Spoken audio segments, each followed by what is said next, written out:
Merci, Monsieur le Président. Si c'est vrai que les absents ont tort, je pense que ceux qui parlent en dernier également, ils ont tort. Parce que vous êtes fatigués et je vais être... Bon, j'ai tort alors. Pourquoi un nouveau départ de la France sur l'échiquier de Sykes-Picot? Cette question s'est imposée après le départ des Américains d'Afghanistan. La défaite américaine là-bas, le retour des talibans au pouvoir, ont laissé dans la région un certain vide et un goût amer. Alors là, la France agit un peu. Elle a co-dirigé le premier sommet de Bagdad en 2021. Ce sommet-là regroupe toujours l'Arabie Saoudite, l'Iran, la Turquie, le Qatar, les Émirats Arabes Unis, la Jordanie, l'Égypte, donc de puissances dans la région qui comptent. Sans la Syrie. Sans la Syrie, on va revenir pourquoi sans la Syrie. Une année après, on a cru que c'est un sommet éphémère et ça va partir comme d'autres sommets ont parti. Mais au mois de décembre dernier, M. Macron a aussi présidé un autre sommet de Bagdad, à Amman, en Jordanie. Et les mêmes forces étaient là. C'est vrai que les Turcs n'étaient pas très bien présentés, mais ils étaient là. Les Iraniens ont tenu la même représentation. Le président d'Égypte était là, tout le reste des participants ont été là. Donc voilà un signe qui suggère que la France aime bien faire quelque chose dans la région. Un autre signe. M. Macron a envoyé à l'Est méditerranéen 2 navires de guerre pour dissuader la Turquie de faire pression sur la Grèce et de changer la règle du jeu dans cette région. Je ne sais pas comment ça a terminé, mais les Turcs ont baissé un peu la tension et la France a tenu silence après. Et c'était un geste qui suggère aussi que la France veut faire quelque chose dans cette région. Est-ce qu'on peut nommer ça un nouveau départ dans la région? Il manque encore un autre signe. Au mois de décembre dernier, M. Macron a donné une interview à 3 grands journalistes dans la région, parmi lesquels un journaliste de An-Nahar. An-Nahar, c'est un quotidien libanais très bien connu et très bien respecté dans la région. Un journaliste libanais lui a posé la question: quand vous allez régler le problème du Liban? Il a dit: il faut passer par le même cadre qu'on a utilisé en Irak, c'est-à-dire construire un sommet comme le sommet de Bagdad pour régler le problème du Liban, parce que l'Iran là-bas a de l'influence, l'Iran dans cette région a de l'influence, et au Liban aussi, l'Iran a de l'influence. Donc comme on essaie toujours d'avancer dans l'autre partie, on doit avancer dans cette partie aussi. Donc, tout ça donne à penser qu'il y a un nouveau départ de la France sur l'échiquier de Sykes-Picot. Cette région, vous connaissez l'histoire de Sykes-Picot, mais j'aime bien quand même retourner un peu. Retourner très brièvement, hein. Je ne vais pas vous ennuyer avec les détails. Mais avant de retourner, j'aime bien citer le livre de 18 Brumaire,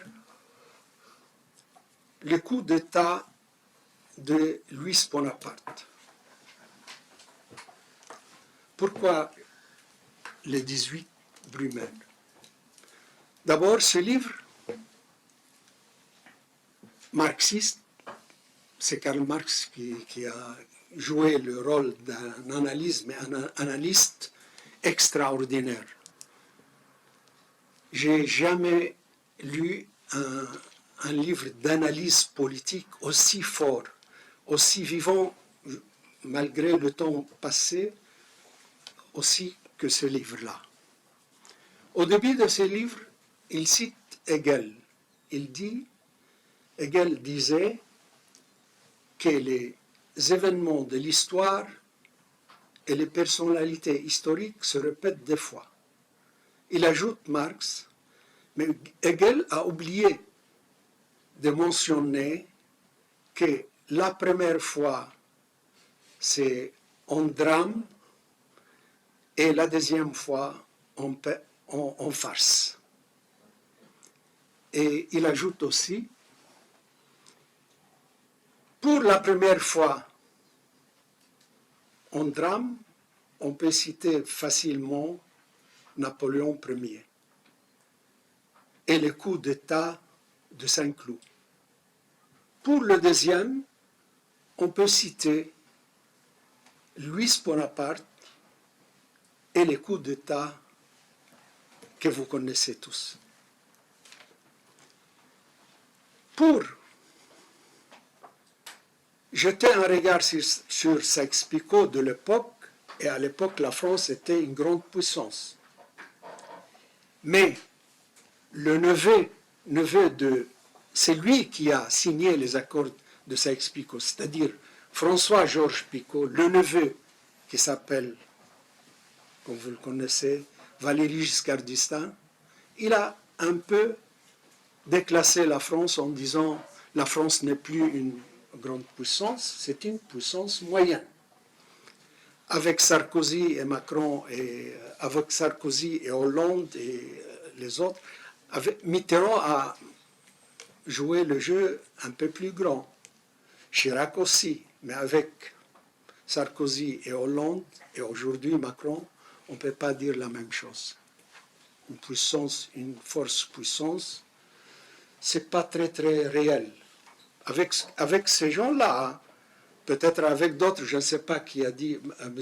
Rambaud a dit, peut-être avec un autre président, la France a des atouts et a les moyens de jouer un rôle un peu plus important et mener une politique importante. Et il a les moyens, il a aussi les conditions qui permettent tout ça. Donc, voilà.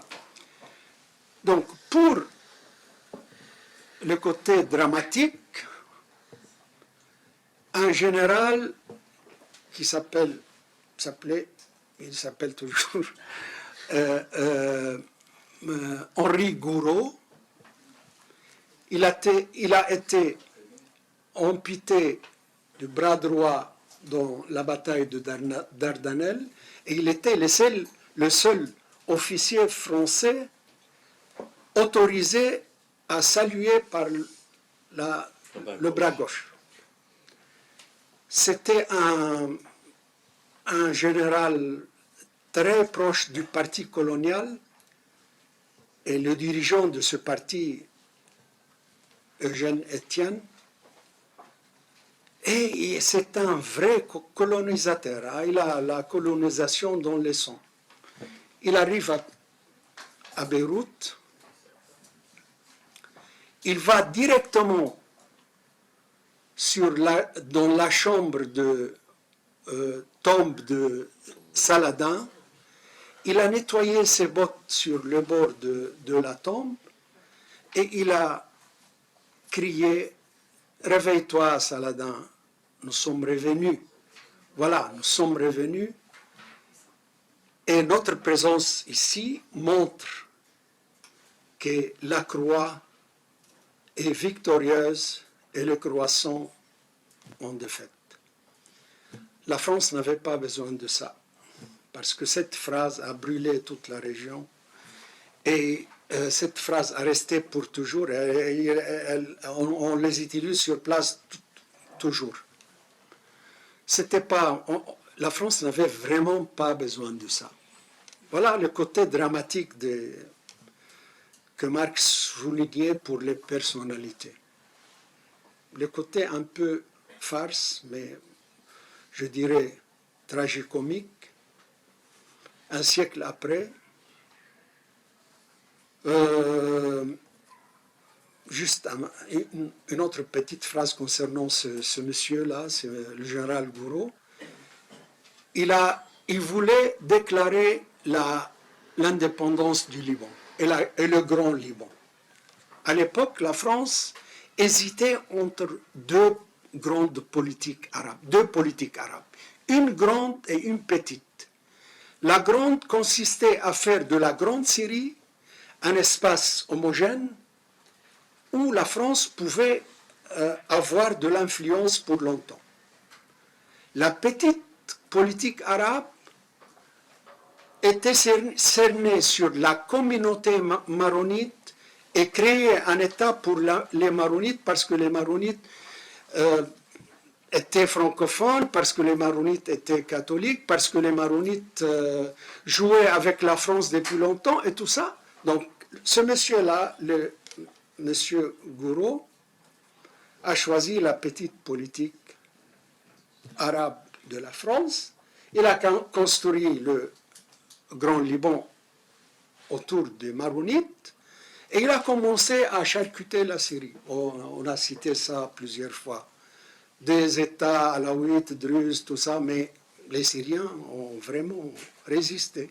Ils n'ont pas accepté. En plus, dans les accords de Sykes-Picot, avant les accords de Sykes-Picot, on a poussé les Arabes et les Syriens à combattre contre les Turcs. Donc vous êtes arabe, monsieur, vous avez le droit de construire une nation arabe, lâchez les Turcs, ce n'est pas des Arabes les Turcs, comme Bonaparte Ier disait en Égypte, aux Égyptiens, vous n'êtes pas des Arabes, lâchez les Mamelouks, c'est des esclaves et tout ça. En Syrie, pendant cette période, on a dit la même chose aux Syriens et aux Arabes. Combattez les Turcs, après vous aurez un royaume arabe. Alors, vous demandez aux Arabes d'être arabes, et après vous dites devant Saladin, voilà, nous sommes venus pour la victoire de la croix. Alors c'était vraiment bête. C'était vraiment bête. Et c'était pas très intelligent. Voilà. Donc voilà le côté dramatique. Le côté aussi dramatique, M. Gouraud voulait déclarer le Grand Liban. Il y avait à côté de lui le grand patriarche maronite. Lui, il était acquis. Le futur État, c'était pour lui et pour sa communauté. Il avait besoin d'un religieux musulman. À l'époque, le mufti Mustafa Naja, c'est un mufti de Beyrouth qui a été affecté par les Ottomans. Gouraud propose à Mustafa Naja, je peux vous nommer le mufti de tout le Liban. Et demain matin, vous venez aux résidences de la paix de Pin, toujours l'actuelle ambassade de France. Demain, vous venez avec vous venez à telle heure et on va déclarer le Grand Liban. Le mufti lui a dit non, j'accepte pas d'être le mufti de tous les Libans. Moi, je suis le mufti de Beyrouth, je vais rester le mufti de Beyrouth et je ne viendrai pas demain. Alors Gouraud lui a dit, écoute, si tu ne viens pas demain, vous allez dans la Corse, vous allez être isolé dans la Corse et rester là-bas jusqu'à la fin de ta vie.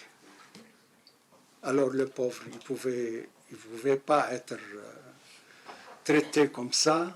Le lendemain, il est venu à la résidence du pain et M. Gouraud disait, voilà, je déclare le Grand Liban pour les musulmans, et le représentant il est là, et pour les chrétiens.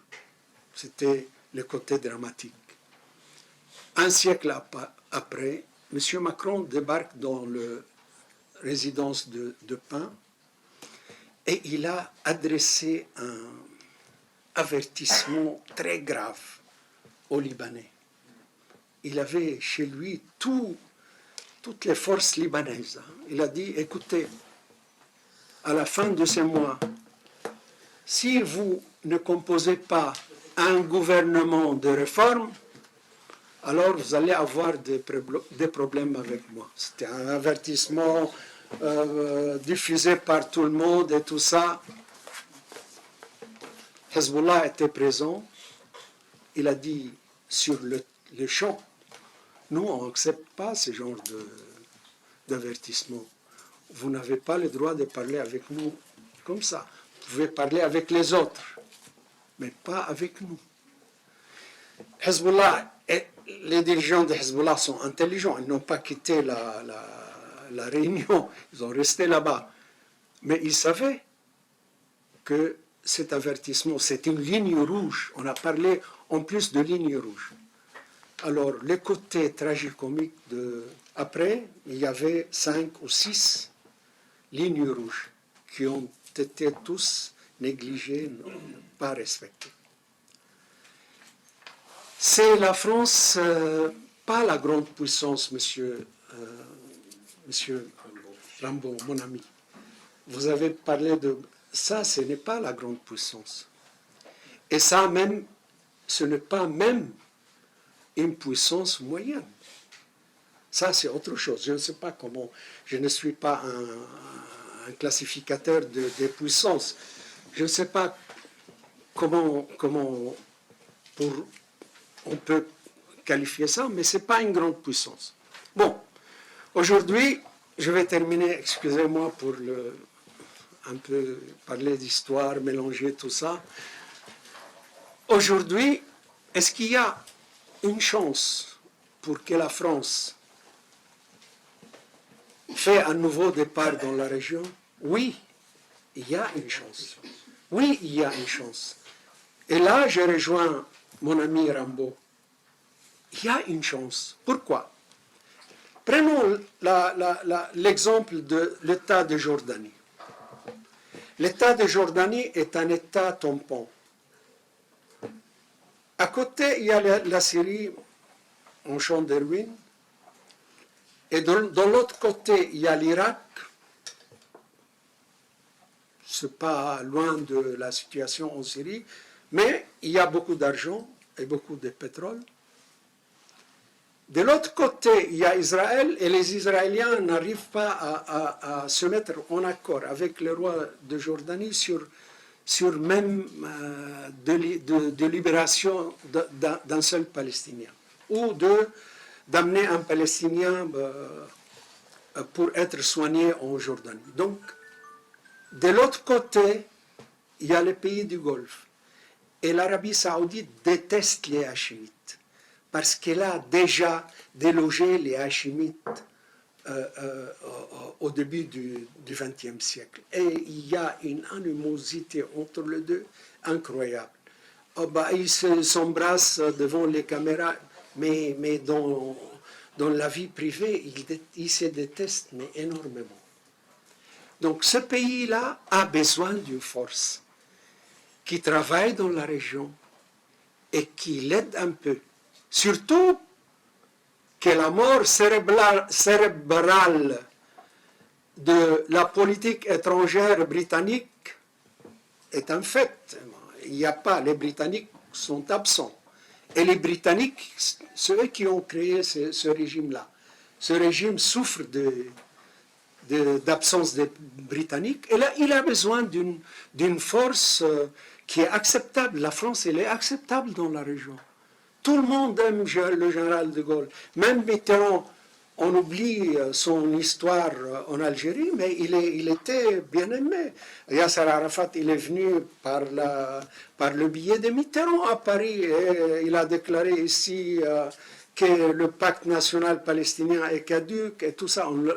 J'étais là, on lui a appris comment on prononçait ça. Voilà, caduc. Il a dit caduc, mais c'était compris. L'essentiel, c'était là. Donc, voilà. L'exemple de Jordanie, il y a d'autres exemples. Total a déclaré l'Irak comme sa priorité dans la région. Elle a signé un accord avec les Irakiens sur l'extraction du gaz, du pétrole, du gaz naturel du pétrole. Il a signé aussi un accord pour régler le problème de l'électricité qui est toujours fait des dégâts en Irak. Elle aime bien travailler avec l'Irak. L'histoire de Total et l'Irak est une ancienne... À l'époque de Saddam Hussein, l'Irak jouait un rôle important. La France jouait un rôle important dans la politique étrangère arabe. La politique étrangère arabe, M. Rambaud sait beaucoup plus que moi, se basait sur l'Irak, sur la Palestine. C'était connu là. Il y a 4 pays dans le monde arabe qui étaient pour la France des pays qui aident à mener une politique française arabe dans la région. Voilà. Aujourd'hui, tout le monde est parti et j'ai appris de mon ami Rambaud que la France a détruit aussi les arabisants dans le ministère des Affaires étrangères. Donc, vous voulez mener une politique arabe, vous envoyez un arabisant en Amérique latine et le monde arabe est à côté. Donc, c'est pas très génial et c'est pas une grande puissance, monsieur Rambaud. Avec ça, c'est vraiment... Il faut répéter. Hein. Donc, je ne dis pas le contraire. Voilà. Donc, il y a aussi... Au Liban, il y a aussi une occasion pour faire autre chose que la France a fait jusqu'à maintenant. La France, d'après mes informations, a fait un geste intellectuel, enfin important. On a commencé à faire des liaisons avec les chiites. Le Liban n'est plus maronite pur, n'est plus maronite pur sang.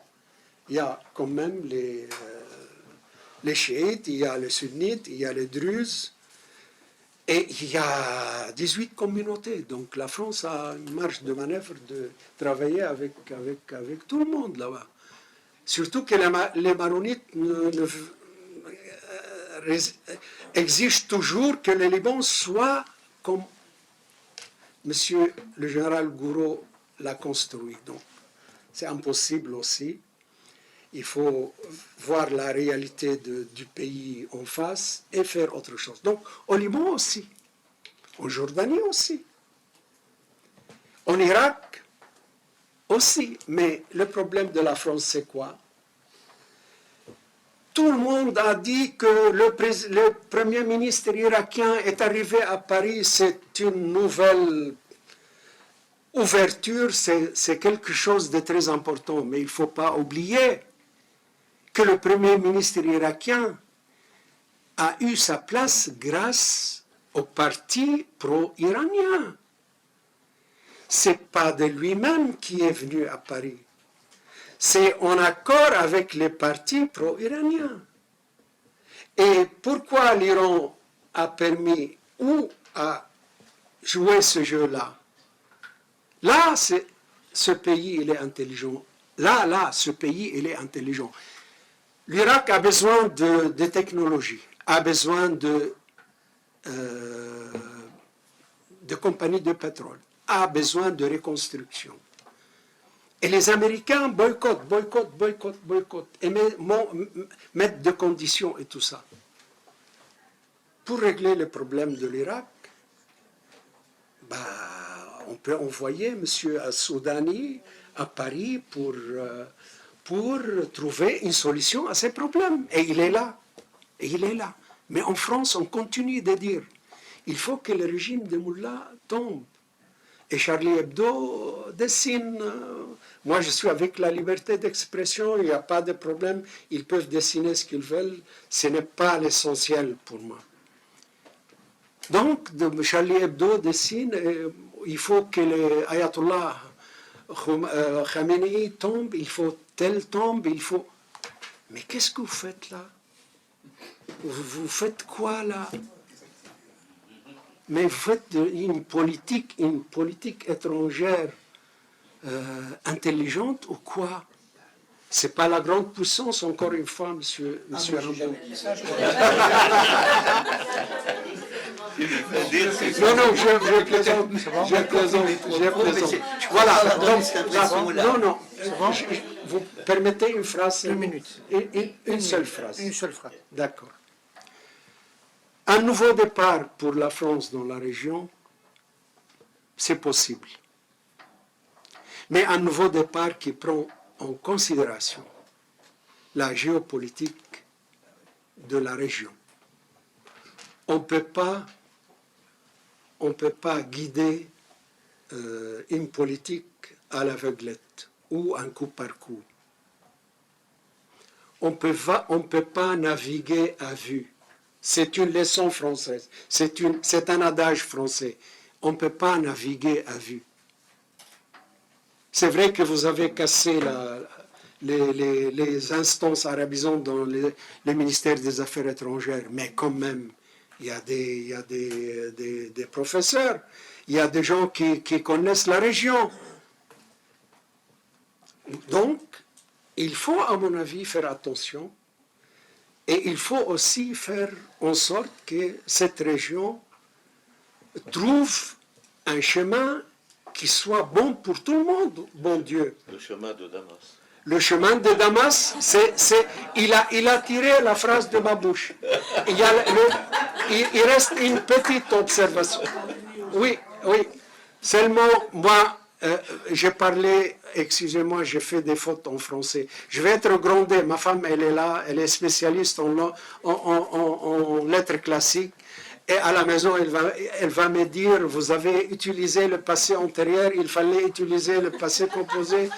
Donc voilà, elle va me gronder, mais vous avez... Bien, merci beaucoup, Monsieur Djaloul. Merci beaucoup.